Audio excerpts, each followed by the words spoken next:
जय हिंद साथियों, नमस्कार। स्वागत है मित्र आप सभी का आपके अपने चैनल पर। आप लोग फटाफट क्लास में आ जाएं। क्लास स्टार्ट हो चुकी है, जो कि उत्तर प्रदेश पुलिस कांस्टेबल और Uttar Pradesh police assistant operator, head operator तथा रेडियो ऑपरेटर के लिए हिंदी की बेहतरीन प्रैक्टिस सेट की शुरुआत हो चुकी है, जिसमें क्लास नंबर 24 है।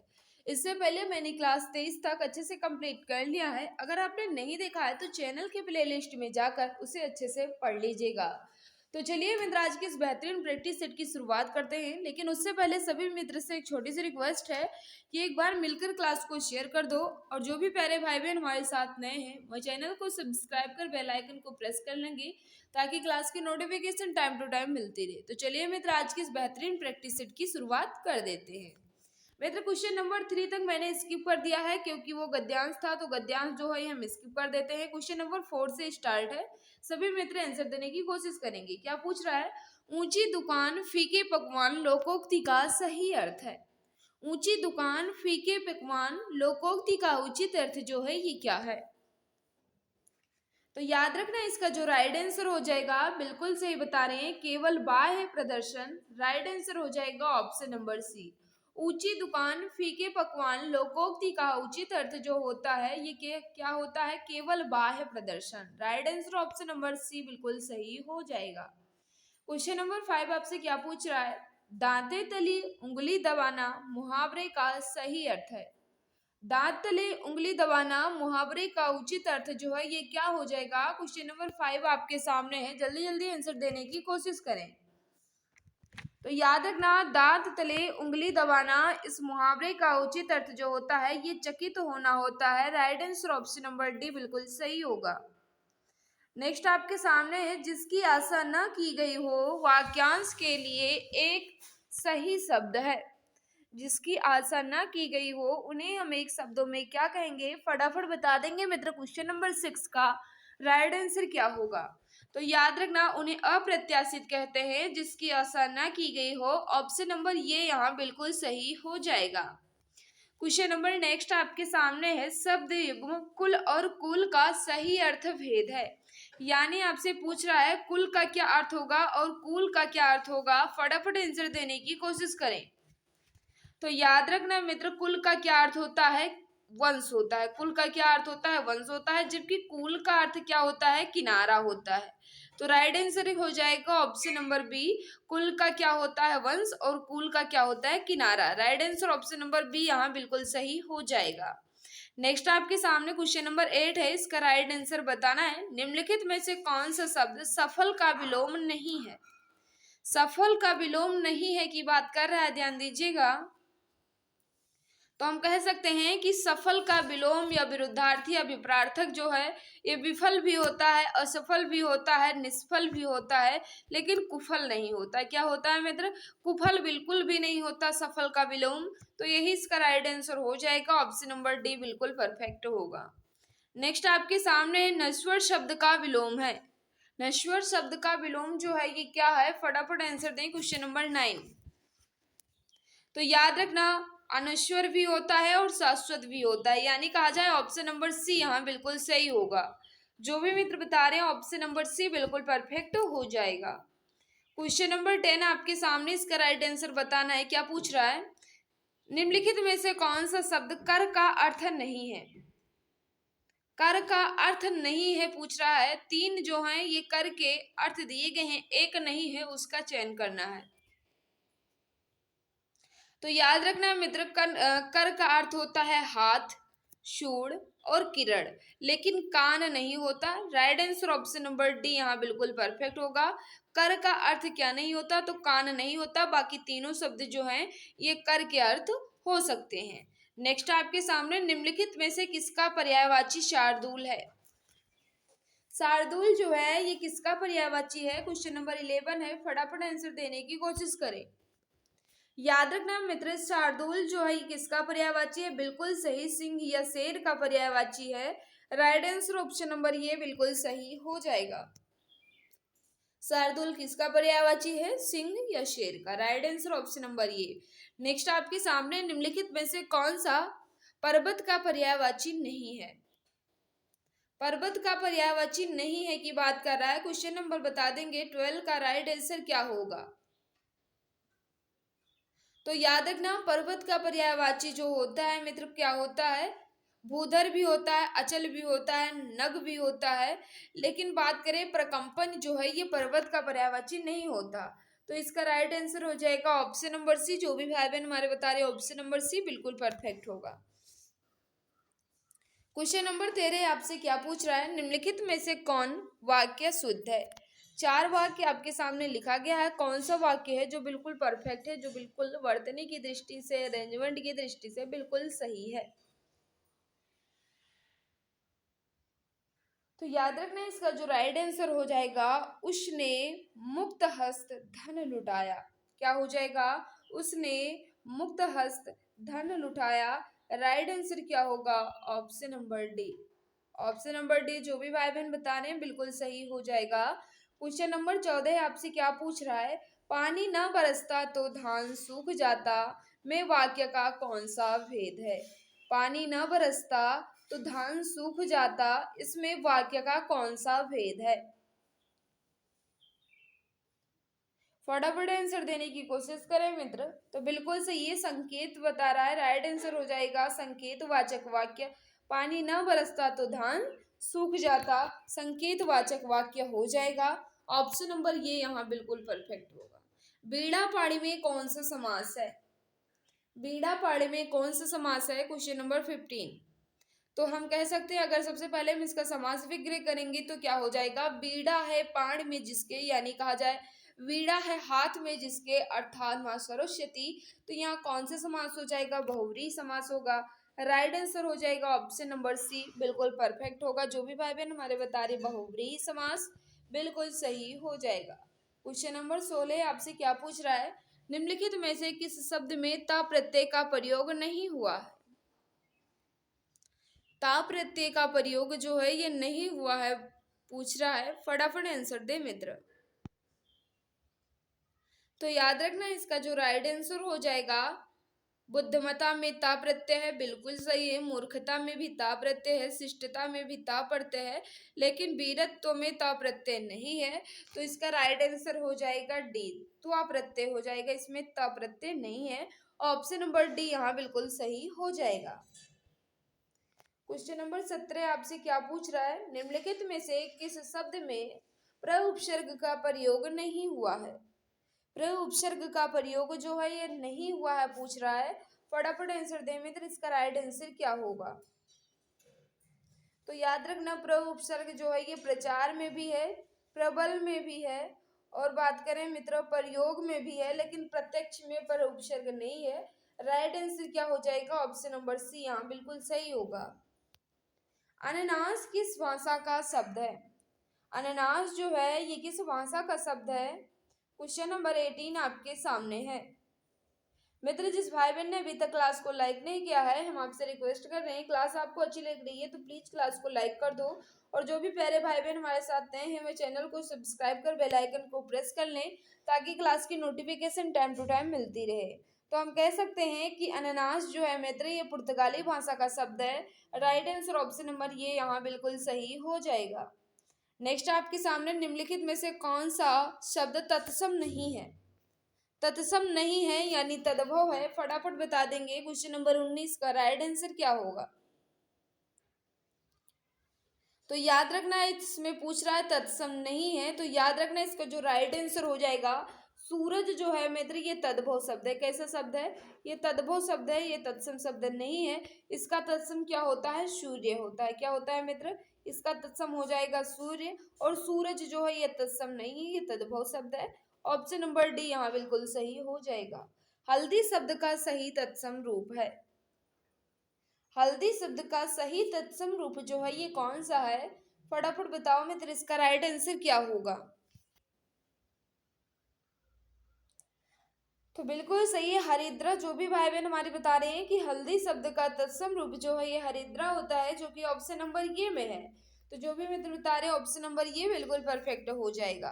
शाबाश। इस प्रकार ये पूछ रहा है किस प्रकार का अव्यय है। शाबाश जो है ये किस प्रकार का अव्यय है। फटाफट बताओ मित्र क्वेश्चन नंबर 21। तो याद रखना किस प्रकार काव्य है, विस्मयादि बोधा काव्य है। ऑप्शन नंबर ये यहाँ बिल्कुल परफेक्ट हो जाएगा। जो भी भाई बहन बता रहे ऑप्शन नंबर ये बिल्कुल सही होगा। मैंने आम खाया है, इस वाक्य में काल का कौन सा भेद है? मैंने आम खाया है, इस वाक्य में काल का कौन सा भेद है? तो हम कह सकते हैं इसमें अशन्य भूत हो जाएगा। मैंने आम खाया है, इसमें अशन्य भूत काल हो जाएगा। ऑप्शन नंबर बी यहाँ बिल्कुल परफेक्ट होगा। जो भी भाई बहन हमारे बता रहे ऑप्शन नंबर बी बिल्कुल सही होगा। क्वेश्चन नंबर 23 आपसे क्या पूछ रहा है? पुस्तक पढ़ी जाती है, इस वाक्य में वाक्य का कौन सा भेद है? पुस्तक पढ़ी जाती है, इस वाक्य में वाक्य का कौन सा भेद है? फटाफट बताओ मित्र, इसका राइट आंसर क्या होगा? तो याद रखना इसका जो राइट आंसर हो जाएगा बिल्कुल सही कर्मवाच्य हो जाएगा। पुस्तक पढ़ी जाती है में कौन सा वाक्य कर्मवाच्य है? ऑप्शन नंबर ये यहाँ बिल्कुल सही होगा। नेक्स्ट आपके सामने वह पढ़ने लगा, इस वाक्य में क्रिया का कौन सा भेद है? वह पढ़ने लगा, इस वाक्य में क्रिया का कौन सा भेद है? Question number 24। तो बात करें मित्र इसमें संयुक्त क्रिया हो जाएगी। ऑप्शन नंबर डी यहाँ बिल्कुल सही हो जाएगा। नेक्स्ट आपके सामने क्वेश्चन नंबर 25 क्या पूछ रहा है? कुछ लड़के खेल रहे हैं, इस वाक्य में प्रयुक्त कुछ शब्द में विशेषण का कौन सा प्रकार है? यानी आपसे पूछ रहा है, वाक्य आपके सामने लिखा है कुछ लड़के खेल रहे हैं, इस वाक्य में प्रयुक्त कुछ जो है ये किस प्रकार का विशेषण है, यह आपसे पूछ रहा है। तो याद रखना मित्र इसका जो राइट आंसर हो जाएगा अनिश्चित संख्यावाचक होगा। क्या हो जाएगा मित्र? अनिश्चित संख्यावाचक विशेषण हो जाएगा कुछ। Right answer option number D यहाँ बिल्कुल सही होगा। नेक्स्ट आपके सामने उसने कुछ नहीं खाया, वाक्य में कुछ किस प्रकार का सर्वनाम है? वहां पूछ रहा था किस प्रकार का विशेषण है, और यहाँ आपसे पूछ रहा है उसने कुछ नहीं खाया, इसमें कुछ जो है किस प्रकार का सर्वनाम है? तो याद रखना अनिश्चयवाचक सर्वनाम के अंतर्गत आएगा कुछ। ऑप्शन नंबर सी यहाँ बिल्कुल सही हो जाएगा। नेक्स्ट आपके सामने है क्वेश्चन नंबर 27, इसका राइट आंसर बताना है। हिमालय से गंगा निकलती है, इस वाक्य में से कौन सा कारक है? हिमालय से गंगा निकलती है, इस वाक्य में से कौन सा कारक है? तो याद रखना जब अलगाव की स्थिति पैदा होती है मित्र, तो वहां कौन सा कारक हो जाता है? अपादान कारक होता है। हिमालय से गंगा निकलती है यानी अलग होने की बात हो रही है, तो यहाँ अपादान कारक हो जाएगा। ऑप्शन नंबर बात करें ये बिल्कुल परफेक्ट हो जाएगा। लता शब्द का सही बहुवचन है। लता शब्द का सही बहुवचन रूप जो है ये क्या है? याद रखना मित्र लता शब्द का सही बहुवचन जो होता है ये लताएं होता है, जो कि ऑप्शन नंबर बी में है। तो जो भी भाई बहन हमारे बता रहे हैं कि लता शब्द का बहुवचन लताएं हैं, ऑप्शन नंबर बी यहाँ बिल्कुल सही हो जाएगा। नेक्स्ट आपके सामने निम्नलिखित में से कौन सा शब्द स्त्रीलिंग नहीं है? अब आपसे पूछ रहा है स्त्रीलिंग शब्द कौन सा नहीं है, फटाफट बता देंगे। Question number 29। देखो मित्र हम क्वेश्चन जो है ये फास्ट करवा रहे हैं क्योंकि टाइम वेस्ट करना बिल्कुल भी मकसद नहीं है। अगर सभी मित्र को आता है तो अपना आंसर जो है कमेंट बॉक्स में देते चलिए, अगर नहीं आता है तो उसे नोट डाउन कर लें या स्क्रीनशॉट ले लें मित्र, ठीक है। क्वेश्चन नंबर 29 का जो राइट आंसर हो जाएगा बिल्कुल सही बता रहे हैं। पूछ रहा है स्त्रीलिंग नहीं है यानी पुल्लिंग है, तो याद रखना वजन जो है ये पुल्लिंग शब्द हो जाएगा। बाकी तीनों जो ये स्त्रीलिंग के अंतर्गत आएंगे, बाकी वजन जो है ये पुल्लिंग शब्द होगा। ऑप्शन नंबर डी यहाँ बिल्कुल सही हो जाएगा। क्वेश्चन नंबर आपसे 30 क्या पूछ रहा है? निम्नलिखित में से कौन सा शब्द व्यक्तिवाचक संज्ञा नहीं है? व्यक्तिवाचक संज्ञा नहीं है की बात कर रहा है क्वेश्चन नंबर 30। तो याद रखना जुलाहा जो है मित्र ये व्यक्तिवाचक संज्ञा नहीं होगा, बल्कि ये जातिवाचक संज्ञा के अंतर्गत आएगा। तो इसमें पूछ रहा था व्यक्तिवाचक संज्ञा नहीं है, तो याद रखना जुलाहा जो है ये जातिवाचक संज्ञा हो जाएगा। बाकी तीनों मित्र बात करें श्याम, उत्तर दिशा और जापान, ये तीनों जो है ये व्यक्तिवाचक संज्ञा के अंतर्गत आएंगे, जबकि जुलाहा जो है ये जातिवाचक संज्ञा के अंतर्गत आ जाएगा। नेक्स्ट आपके सामने निम्नलिखित में से कौन सा विस्मयादिबोधक चिन्ह है? विस्मयादिबोधक चिन्ह कौन सा है मित्र, फटाफट बता देंगे। क्वेश्चन नंबर 31 का राइट आंसर क्या होगा? याद रखना मित्र, इसका जो राइट आंसर होगा, जो भी भाई बहन हमारे बता रहे हैं कि विस्मयादिबोधक चिन्ह कौन सा है ऑप्शन नंबर सी में, तो जो भी भाई बहन हमारे बता रहे हैं ऑप्शन नंबर सी बिल्कुल परफेक्ट हो जाएगा। नेक्स्ट आपके सामने है, निम्नलिखित में से शुद्ध वर्तनी वाले शब्द का चयन कीजिए। शुद्ध वर्तनी वाले शब्द का चयन करना है, फटाफट बताओ मित्र, इसका राइट आंसर क्या होगा?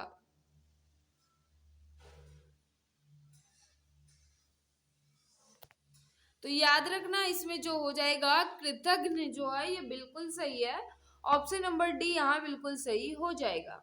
नेक्स्ट आपके सामने चावर्ग का उच्चारण स्थान क्या है? चावर्ग का उच्चारण स्थान जो है ये क्या है? तो याद रखना, इसका जो राइट आंसर हो जाएगा, चा वर्ग की ध्वनियों का उच्चारण स्थान जो है ये तालु होता है।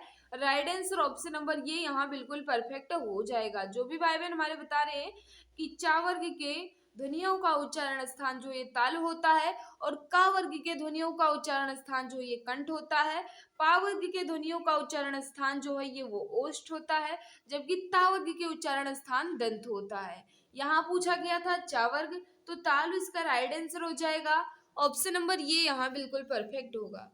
सूर्योदय का सही संधि विच्छेद है, सूर्योदय का सही संधि विच्छेद क्या हो जाएगा? फटाफट बताओ मित्र, इसका राइट आंसर। Question number 34। तो याद रखना, सूर्योदय का अगर हम संधि विच्छेद करें तो सूर्य प्लस उदय हो जाएगा, यानी right answer option number B बिल्कुल परफेक्ट होगा। सूर्योदय का सही संधि विच्छेद सूर्य प्लस उदय होगा, और इसमें कौन सी संधि हो जाएगी, तो हम बता सकते हैं कि इसमें गुण संधि होगी। कौन सी संधि होगी मित्र? गुण संधि हो जाएगी, इसका संधि विच्छेद सूर्य प्लस उदय होगा। नेक्स्ट आपके सामने नायक शब्द में कौन सी संधि है, और ये भी बताइएगा कि नायक का संधि विच्छेद क्या होगा, और ये भी बताना है कि नायक में कौन सी संधि है। फटाफट बताओ मित्र, क्वेश्चन नंबर 35 का राइट आंसर क्या होगा? तो अगर सबसे पहले हम इसके संधि विच्छेद की बात करेंगे, नायक का संधि विच्छेद क्या होगा, तो याद रखना नायक का संधि विच्छेद ने प्लस अक ही होगा। क्या हो जाएगा? ने प्लस अक जो इसका संधि विच्छेद हो जाएगा। और इसमें कौन सी संधि हो जाएगी, तो सभी मित्र को पता होना चाहिए, इसका जो राइट आंसर हो जाएगा इसमें कौन सी संधि होगी? अयाधि संधि हो जाएगी, ऑप्शन नंबर डी यहाँ बिल्कुल सही हो जाएगा। क्वेश्चन नंबर 36 आपसे क्या पूछ रहा है, निम्नलिखित में से कौन सा दुगुण व्यंजन है?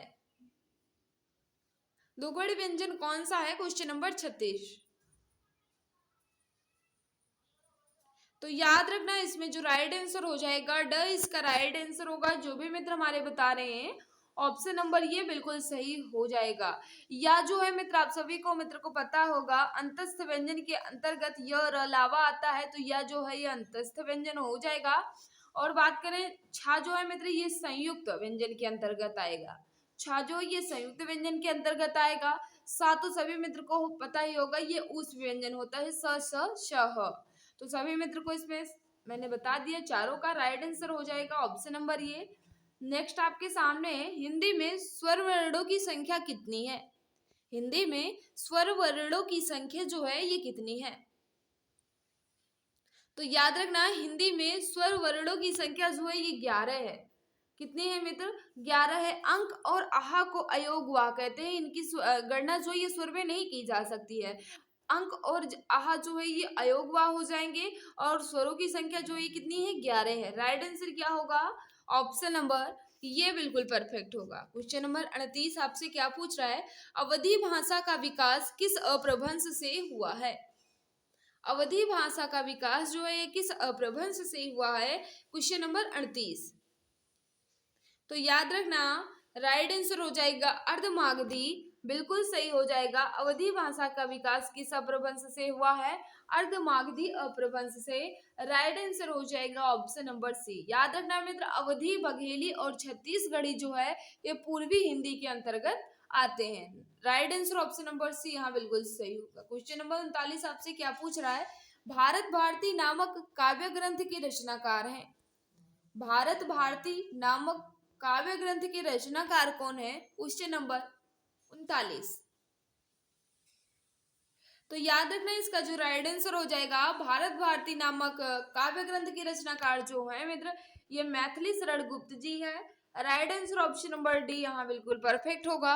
जो भी भाई बहन हमारे बता रहे हैं मैथिली शरण गुप्त बिल्कुल सही हो जाएगा। रेहन पर रघु किसका उपन्यास है? रेहन पर रघु किसका उपन्यास है? Question number 40। तो याद रखना है मित्र इसका जो राइट आंसर हो जाएगा बिल्कुल सही है काशीनाथ सिंह जी का है रेहन पर रघु उपन्यास। ऑप्शन नंबर ये यहाँ बिल्कुल सही हो जाएगा। तो जो भी मित्र हमारे बता रहे हैं काशीनाथ सिंह बिल्कुल सही हो जाएगा। तो मित्र मैंने 3 क्वेश्चन को ऊपर स्किप कर दिया है। 37 क्वेश्चन में आपका स्कोर कितना रहा कमेंट बॉक्स में जरूर बताना। इसकी पीडीएफ आपको कहाँ मिलेगी? तो हम आपको बता दें इसकी पीडीएफ जो हमारे Telegram channel exam Guruji by Arvind sir पर इसकी विद आंसर के साथ आपको इसकी पीडीएफ मिल जाएगी, या आप हमारे व्हाट्सएप ग्रुप से जुड़े वहां भी आपको इसकी पीडीएफ दे दी जाएगी। 37 क्वेश्चन में आपका स्कोर कितना रहा कमेंट बॉक्स में जरूर बताना। आज की इस क्लास का किसी क्वेश्चन में डाउट है तो आप बेझिझक कमेंट कर पूछ सकते हैं, लेकिन अपना फीडबैक कमेंट में जरूर देना मित्र। क्लास कैसी भी लगी हो अपना फीडबैक जरूर दिया करो। जिस भाई बहन ने अभी तक क्लास को लाइक नहीं किया है वे क्लास को लाइक कर देंगे, और जो भी मित्र हमारे साथ नए हैं वे चैनल को सब्सक्राइब कर बेल आइकन को प्रेस कर लेंगे ताकि क्लास की नोटिफिकेशन टाइम टू टाइम मिलती रहे। तो मित्र आज की इस क्लास में बस इतना ही। सभी को बाय बाय, सभी को नमस्कार। जय हिंद, जय भारत, वंदे मातरम।